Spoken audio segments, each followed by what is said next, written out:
Hey, what's up, everybody, and welcome to another edition of Pelicans Daily, brought to you by Fan Arch. I'm your host, David Grubb, editor in chief of thebirdrights.com. Well, the house cleaning continues on Airline Drive as the New Orleans Pelicans made another announcement as to a change in the front office staff. Mike D'Antoni, the former consultant for the Pelicans, coaching advisor for the Pelicans, is among those who will not be retained by Joe Dumars. That's a report from Hoops Hype's Michael Scotto. So Mike D'Antoni, who was on board to be an advisor to Willie Green, a coaching advisor to help him out, had been with the Pelicans since 2021, which was about the time that Willie Green came on as head coach with the Pelicans. He had been brought around, obviously to influence the offense. And again, it just didn't work. For the things that, one of the things that David Griffin certainly could be accused of was trying to recreate what had happened in Phoenix with the Suns, and it just never worked. The idea didn't work with the Pelicans. The philosophy didn't take with the Pelicans. There was never a 7 seconds or less mindset, even a 10 seconds or less mindset for the Pelicans offense, and just never really you never saw any D'Antoni principles, take a hold of the Pelicans offense. You just never did, and that mindset. Because remember, going into last season, one of the things David Griffin talked about was that the Pelicans, with their small lineups, were going to be able to recreate what the Phoenix Suns did. And that didn't make sense at the time because the Pelicans didn't have that kind of personnel, similar to what the Suns had, just didn't have those kinds of players. And then philosophically, you didn't have a coach who really believed in that. I think you have to I think when it comes down to it, coaching styles are about belief and what your principles are in the way you coach. And at his heart of hearts, Willie Green is not an offensive coach. Whether you are a Willie Green supporter or a Willie Green detractor, whether you want him gone or you want him to stay and get another opportunity, the one thing I think that everybody can agree on is that Willie Green did not come to New Orleans as an offensive guru, even though he had worked with teams that had very good offenses with the Clippers and with the Warriors and with the Suns at different times. Willie Green himself is a guy who coaches more so like the philosophies of Doc Rivers, who was at one time, he coaches like Doc Rivers. I would say he's also very similar to Larry Brown. Just it's about a defensive philosophy first and foremost, about playing the right way, about having players of a certain type of character. That's Willie Green's philosophy.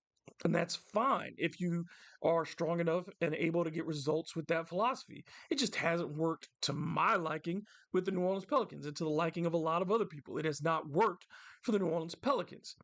With that in mind, it just doesn't seem like you can bring in people who are just opposed philosophically as head coaches and make them work together.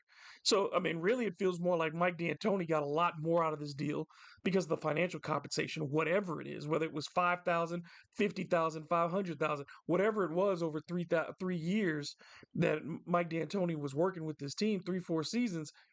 He's the one who got the better deal because the Pelicans did not. And I think that's easy to say, embrace those types of philosophies. But this is just more folks moving out of the Pelicans front office in the last week or so, including Swin Cash, including Gar Forman and Todd Quinter, and Chico Averbuck, who worked in the analytics department. So that's just about everybody associated with David Griffin outside of Bryson Graham, the general manager. They're gone. So this is all on Joe Dumars, basically on what he said at that opening press conference that, they're the only thing he's been told by management is what do you need to win and can you help us become a winner? So if those are the two things, then all of these decisions and whether their success or their failure, they're on Joe Dumars's ledger. I think again, just want to reiterate, excuse me, that retaining Bryson Graham, I think, is a good move. I think everybody within the organization thinks highly of Bryson Graham. I think that losing him after you've lost all these other people not too long before the NBA draft would be just a tremendous brain drain for the New Orleans Pelicans and their front office as they try to prepare for this draft. Though I guess you're hoping that at the top of the draft, your decision making is relatively easy. But still, this is a franchise that has kind of prided itself on finding these gems since Bryson kind of got elevated into the front office, and he and Trajan Langdon, before he left, got a lot of the credit for the way the team was assembling the back end of the roster and its success in drafting in the later to middle stages of the first round.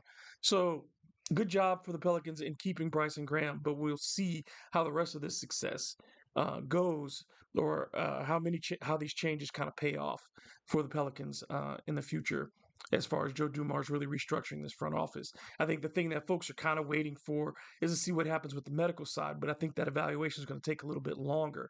Um, while the players are out, I think the main priority right now is assessing what you want from the current players on the roster, and which players you want to try to move on from this offseason, regardless of their health status.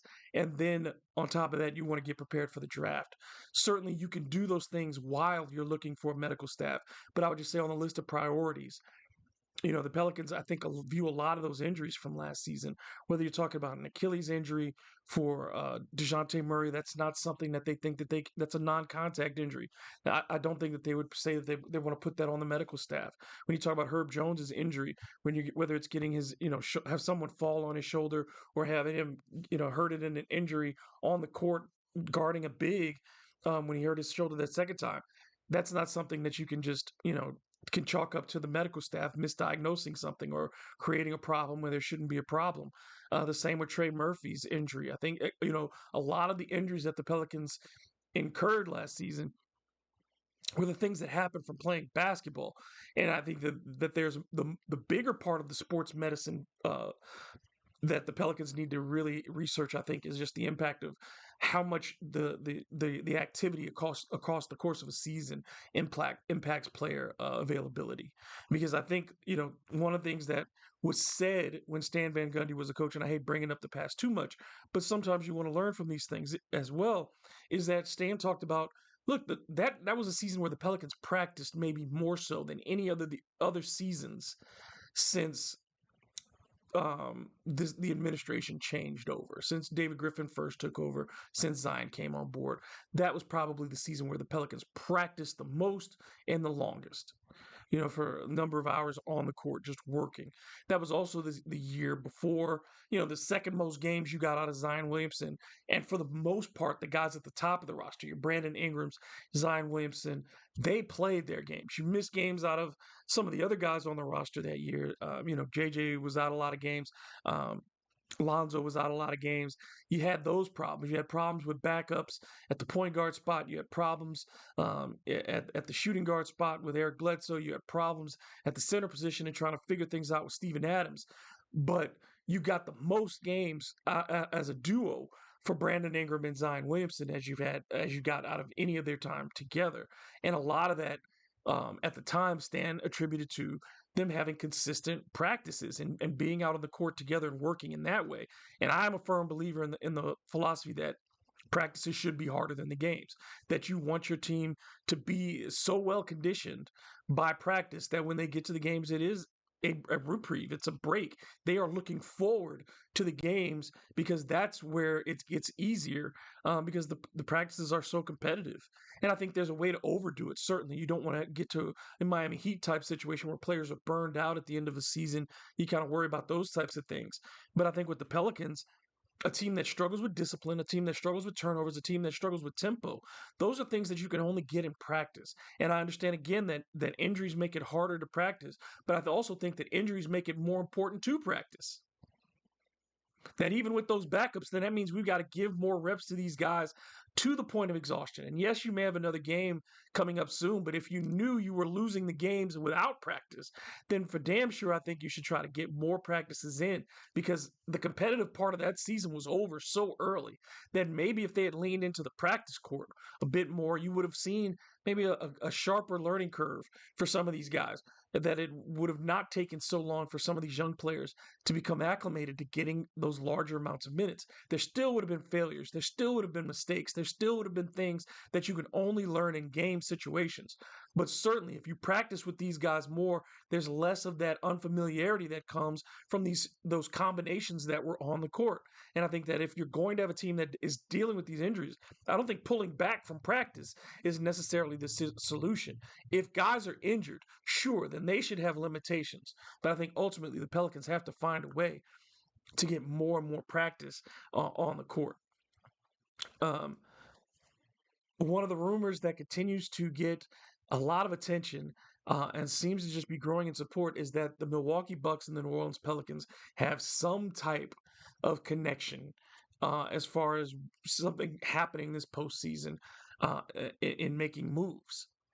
And there are some reports that come out where you see teams writers and insiders suggesting that if the Bucks and the Pelicans work together on a deal, that it would be a trade for Giannis Antetokounmpo, and that's um, to me.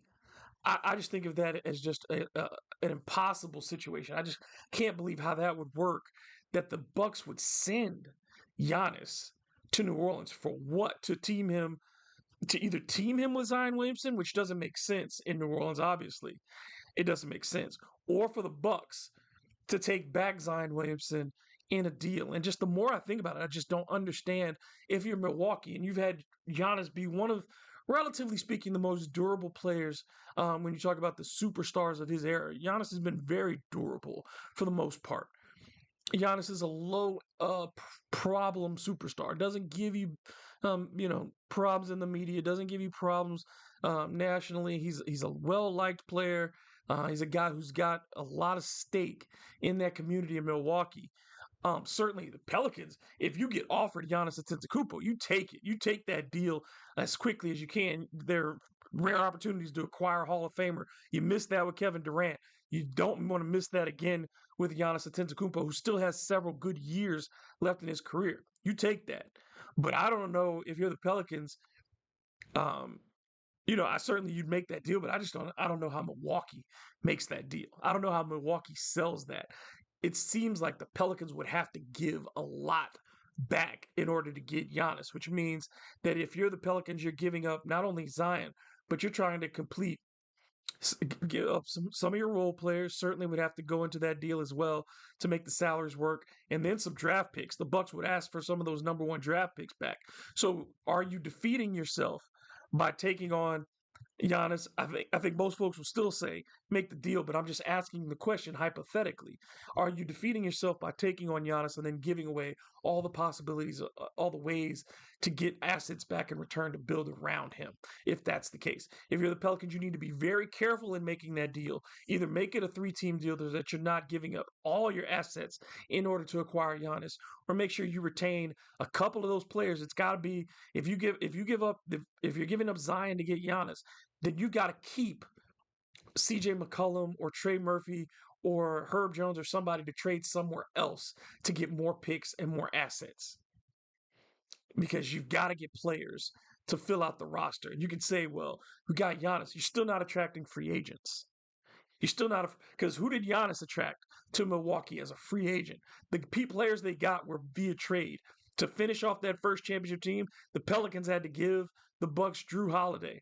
Then they couldn't acquire anybody through free agency, so they had to trade for Dame Lillard in order to get him on the roster and send Drew Holiday over and give up Drew in order to get Dame Lillard. So I mean, it takes pieces to get pieces, and if the Pelicans give up all their pieces to get Giannis, you're in the same problem, just healthier. Your star is just healthier, and I think Pelicans fans would love to have Giannis, but you also don't want to be sitting there being the eighth team in the West with Giannis. You know what I'm saying? And you could say, well, having Giannis, there's no way you're going to be eighth. Well, still, there's going to be good teams in the West. There's still going to be stars moving to the West. There's still going to be teams that are deeper than you in the West. So if you give up everything and you have one star, you're still not a good team. Though, again, this is not me saying that if the Pelicans have the chance to acquire Giannis Antetokounmpo that they should pass on it. No, if you have the chance to acquire Giannis, you acquire Giannis, but you make sure that you are not taken in that deal so that you give up everything in order to just get that one player. The other option that makes no sense to me is the Bucks acquiring Giannis and putting Zion together with him. The proposal for that deal, and this one comes from Spencer C. at Clutch Points. And, obviously sometimes these are just written to be written, but if that were the deal, and again, there's higher level speculation that earlier in the season, going back before the trade deadline, that the Bucks were interested in just seeing if Zion Williamson was available. So let's say if there were a potential deal now, the proposal that Clutch Points talks about is the Bucks getting Zion Williamson, and in return, the Pelicans getting Kyle Kuzma, Pat Connaughton, Chris Livingston, a 2028 first round pick. That's the one that the Pelicans already have the swap. The 20, excuse me, that's not one that the Pelicans have swap. So it'd be a new swap. Milwaukee with New Orleans, we're having the right to swap, whichever one is higher. 2031 first round pick and a 2031 second round pick would all be coming to the Pelicans. So then your roster would look like, without Zion, you're talking about Kyle Kuzma, Pat Connaughton, Chris Livingston, DeJounte Murray, Trey Murphy, Herb Jones, Yves Missi, Carlo Makovich, Antonio Reeves, Jordan Hawkins. That's your team. I don't think that's a very good team. I think you've got some interesting players, but I don't think that's a very good team. So you'd have to keep making deals and try to acquire a star, because what you have then is a very good role player, again, in Trey Murphy, who's you believe can ascend to star. You're trying to invest in him, so you want to make sure that you put enough talent around him for him to continue to flourish.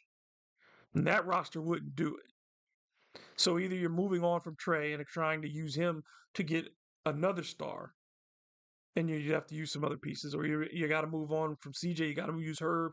You got to get rid of DeJounte. All those things, or you're moving Kuzma on as another piece too, because I don't think Pelicans fans would be particularly excited about building around Kyle Kuzma. Then it becomes the Bucks' problem. I don't get how it would work with the Bucks and Giannis and Zion working together. I guess you're really, because I guess you're leaning into point Giannis and point Zion, doing that and alternating together. But I don't know how you build a roster around them with Brook Lopez being a free agent and Dame Lillard's career in jeopardy, even though he says he's going to come back from that injury, but his career certainly has to be in jeopardy at this stage. Then what are you looking at the Bucks? Again, that's not my problem. But for the Pelicans, I think if that's what you're doing, if you make that deal and you bring back Kyle Kuzma and pieces for Zion Williamson, I think that's probably about what you would get in the marketplace. There aren't a lot of stars that teams are willing to give up for Zion at this stage, considering the risk that they would have to be taking on. Your picks would be further down the road. They're not going to be immediate help for you. I think that's probably a similar level of deal that you could expect for Zion Williamson, as I said. But it means that you are in a rebuild, and it's not going to be quick. If the Pelicans are going to do that, just be straight up about it. Because you cannot do this again you can't do this again if you're going to try to do a rebuild and a win at the same time. You can't do it because once the interests are competing, they negate each other too often. This deal can't be made in pursuit of one goal, but it needs to be made in pursuit of the other, and eventually nothing gets done. So decide. That's all I can say if you're the Pelicans. Decide a path and go down it. And we'll take it from there. Us as observers, then it'll be our job to analyze it and discuss it from there. But I think the best thing for all parties involved is to pick a path and go down that path. Just live with the consequences, because this haphazard way of trying to do everything and ending up doing nothing just no longer works for the Pelicans or the fans involved. Some good news, some to celebrate. We missed it, but the NBA last week kicked off their celebration of the 75th anniversary of the first African Americans drafted into the NBA. And that goes back to April 25th, 1950. So you have Nat Sweetwater Clifton, Chuck Cooper, and Earl Lloyd. Those were the first three players drafted, first black players drafted by the NBA. And CJ McCollum, the National Basketball Players Association president, spoke about that and discussed how important it is to honor those men who broke the barrier. Much as we just had the celebration a couple of weeks ago of Jackie Robinson Day in the big leagues, and yes, the NBA did not have the cultural cachet at the same time that Major League Baseball did. Baseball quite literally was baseball was what football is today for those folks who are a little younger. Baseball was the sport. Baseball is what mattered. It drove the American um, sports world in a way that no other sport did, and maybe not even as football does now, because there was just the landscape of other professional sports was just completely different. The NFL was not a powerhouse at all. College football was king at that time. So that as far as professional sports went, basketball was this is still, Jackie Robinson broke the barrier before the NBA was really, again, when the NBA was still in a lot of cases, like the stepchild to college basketball still. So when it came to professional sports, it was boxing, horse racing, and baseball. So baseball is the only team sport. So yeah, the cultural cachet is not the same. But what happened was still no less arduous, no less dehumanizing at times, and no less of a challenge for those men going into a world where they were not accepted or wanted at the time. And so, I just want to quickly read from CJ's statement and give him his due for continuing to be a leader amongst his fellow players and in the basketball community as a whole for um, not just these kinds of public remembrance of things, but fighting um, in real ways too. And celebrating history is important, as we know in this country more than ever. Um, celebrating history and understanding and really recognizing what history is, not some sanitized version of it, but in discussing our history and how we got to these places is extremely important. But I just want to point to the real work that goes on every day by the National Basketball Players Association to impact communities and the lives of its members who play in the NBA and our alumni players as well. But I'm excited about the fact that we are going to honor the legacy and courage and determination of these pioneers and also many players that have come after them. But it starts with them and how they transformed the NBA and how they inspired players like myself. They faced a lot of extremely difficult challenges from racism and discrimination, but they showed tremendous resolve to overcome these obstacles and still figure out a way to perform at a high level. Um, you can look up the stories of Sweetwater Clifton, Chuck Cooper, who was also kind of Chuck Cooper was just known for his ability to shoot the basketball at that time. Earl Lloyd, who played for the Detroit Pistons, Sweetwater Clifton played for the Knicks. It's just these were Chuck Cooper with the Celtics. So I mean, like these were you know players going to big time franchises and having their opportunity to compete. So um, it's really cool that we get to celebrate how long it's been, but realize too that for many of us, like people like me, my parents, my father was born a few months after these gentlemen were drafted. So I mean, like this is not some kind of just because the pictures are in black and white, it's not that obscure. Like this is within our lifetimes of history changing in this way, and us also being that close to the time when history was much different.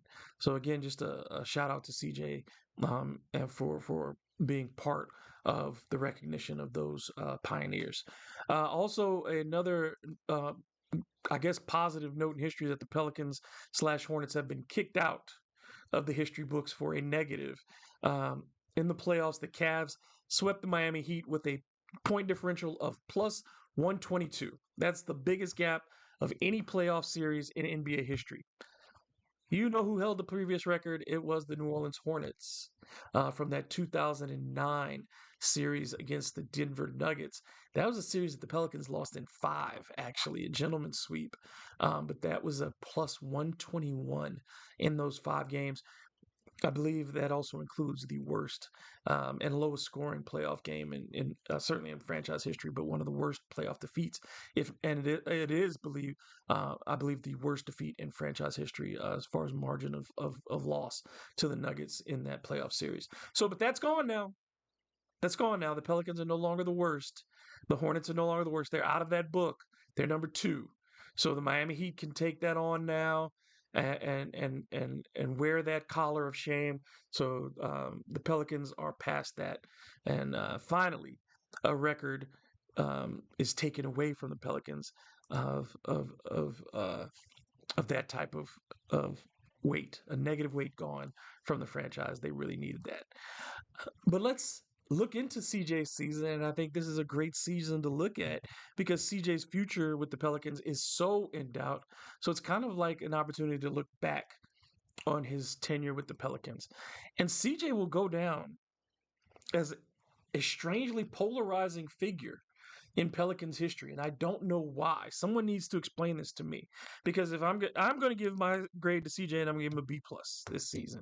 And people say, "Why are you giving CJ a B plus? Why should he get a B plus?" CJ did not play that well this season, and I would say I beg to differ. I beg to differ. CJ McCollum actually had a really good season for the New Orleans Pelicans. A really good season for the New Orleans Pelicans. Matter of fact, CJ was only one of 15 players in the entire league to average 20 plus points while shooting 37% from three. Just one of 20. I mean, one of 15. That's it. One of 15 players. And that's on a list with guys like Paolo Banchero, Anthony Edwards, Nikola Jokic, LeBron James, Kawhi Leonard, Steph Curry, Darius Garland, Donovan Mitchell, Jaylen Brown, Karl Anthony Towns, Julius Randle, Alperen Sengun, James Harden, Derek White, Jamal Murray. They're all there. And so is CJ McCollum right there. 20 points per game, 37% from three. CJ McCollum was right there with that group. So I think CJ put up the kind of numbers that you expected from him on a season where you had no business to expect those numbers from him. In a season where he should have been much worse because his teammates were much worse, CJ still gave you 11 games with at least 30 points. He gave you 4 games with at least 40 points. He gave you one 50-point game. And you could talk about the types of opponents that he was playing against in those games. And no, they weren't some of the greatest opponents of all time. He put 50 up on the Wizards, put 45 up on the Jazz. He put 43 up on Sacramento. He put 40 up on the Pistons. Pistons are in the playoffs. Pistons one of the best defensive teams in the NBA. He put 40 up on the Pistons. You know what I'm saying? Like, CJ showed up in games where he needed to show up. Sacramento was a team that was there in the play-in tournament that righted its ship after, to some degree, even after making a bunch of trades. They found a way to have a winning record after they fired Mike Brown. He put up 43 against Sacramento. He scored 33 against the Clippers, one of the better defensive teams in the league. He had 32 against Memphis. He had, a few 30-point games against the Grizzlies this season. So, I think CJ did it against tough teams. He had 30 against the Nuggets. He scored at least 20 in half of his games. He played 56 games. He scored 20 in 28 of those games. So again, in a season where he was forced to be a higher option than he was supposed to be as he got older, in a season where the guy who was supposed to provide the gravity and make his shooting that much easier wasn't around. He didn't change and regress. CJ stayed committed to the things that he did last season that had him, put up one of the most successful shooting seasons in Pelicans history. He continued to do those things. And I think overall, what you saw again, what you needed to see out of CJ McCollum that you don't see from enough of the Pelicans is consistency. He shot basically the same at home as he did on the road. 44% at home, 45% on the road. He shot it slightly better from three at home, shot it slightly worse, both over 37% from three, whether it was home or the road, but slightly better at home. So, I mean, if you want to see those things, CJ was giving you consistency. When you talk about the threes that he took them from enough location on the court where you couldn't pin him in. He still mixed in some of his mid-range shots, but still stayed with the diet that he changed in the previous season of taking mostly three-pointers. He was at his best. His best quarter, the fourth quarter when it came to shooting the three-pointer. 42% in the fourth quarter. His second best quarter, the second quarter. So he was best at the end of halves where he shot the basketball. His field goal percentage got higher as the game went on.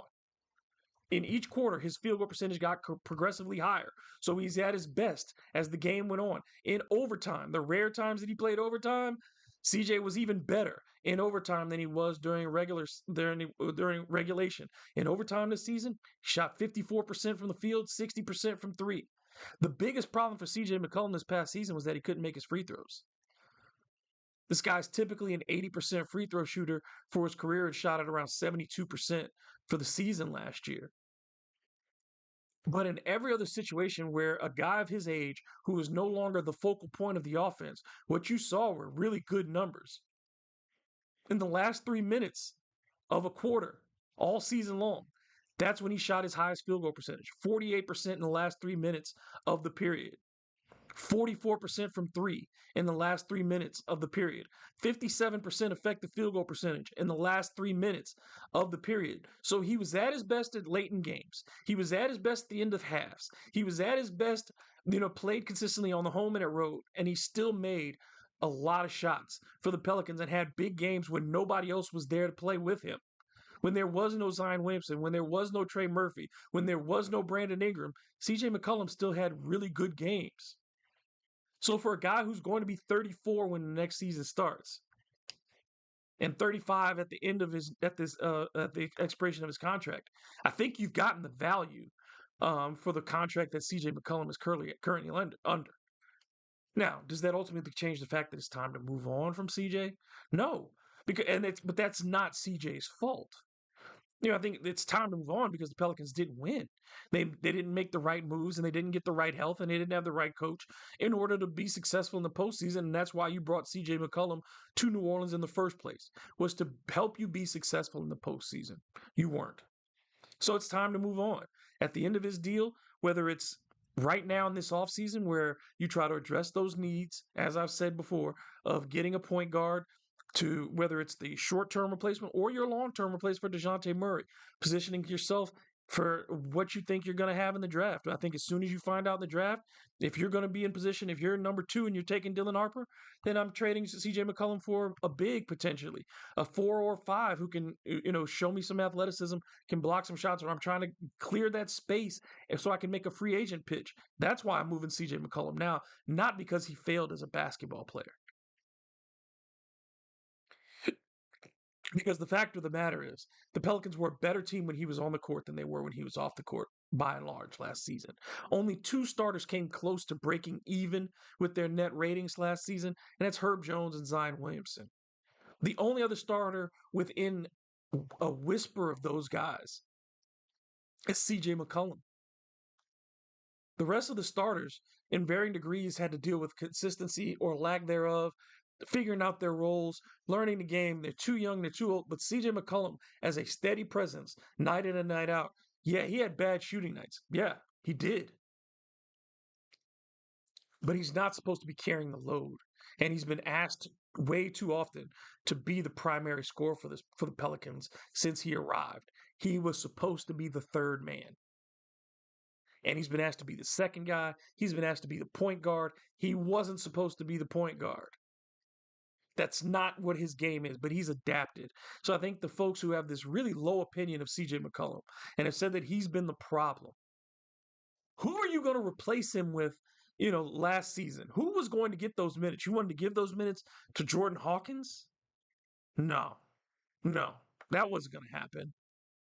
You want to give those minutes to Antonio Reeves? He wasn't ready. It could have been so much worse without CJ McCollum. And there's still no guarantee that you would have been in position to get a higher seed in the draft lottery. Like CJ McCollum at times was the thing holding this franchise from the precipice of just being a complete and total embarrassment on the court. There were nights where he was part of the show. I'm not going to, absolutely, I'm not going to absolve him of bad basketball nights.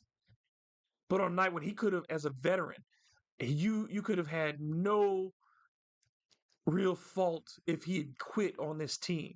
If he had come out and said, I didn't sign up for this and get me out of here, he could have tanked it all if he wanted to. He could have made it really bad. And that doesn't matter on the court, I guess, when we're thinking about things and how, but I think it did carry over.